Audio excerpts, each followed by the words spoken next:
ఓం శుక్లాంబరధరం విష్ణుం శశివర్ణం చతుర్భుజం ప్రసన్నవదనం ధ్యాయే సర్వవిఘ్నోపశాంతయే.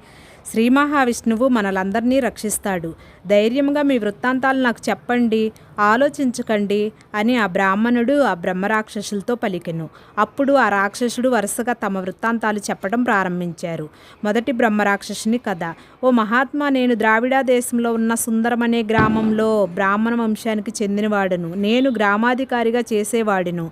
ఆ అధికార గర్వంతో కన్ను మిన్ను గానకుండా దుష్టుడైన కుటుంబ పోషణయందు ఆసక్తి హద్దులు మీరటం వల్ల బ్రాహ్మణ డబ్బును దొంగిలించాను. అంతేకాక బంధువులందరినీ అలక్ష్యం చేశాను. అమావాస్య నాడైన సద్బ్రాహ్మణుడికి పట్టెడు అన్నం పెట్టుట ఎరుగను. బ్రహ్మహత్యం ఏడను. తరతరాల వరకు పీడిస్తుందని తెలుసుకోలేకపోయాను. అది సూర్యచంద్రులు ఉన్నంత వరకు బాధిస్తూనే శాశ్వత సత్యాన్ని గుర్తించలేకపోయాను.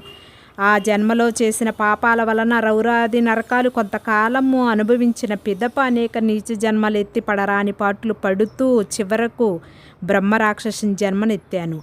ఈ పాపం పోయే మార్గం చెప్పి నన్ను రక్షించమని వేడుకోమని బ్రహ్మరాక్షసుడు తన కథను వివరించాడు. ఇది మొదటి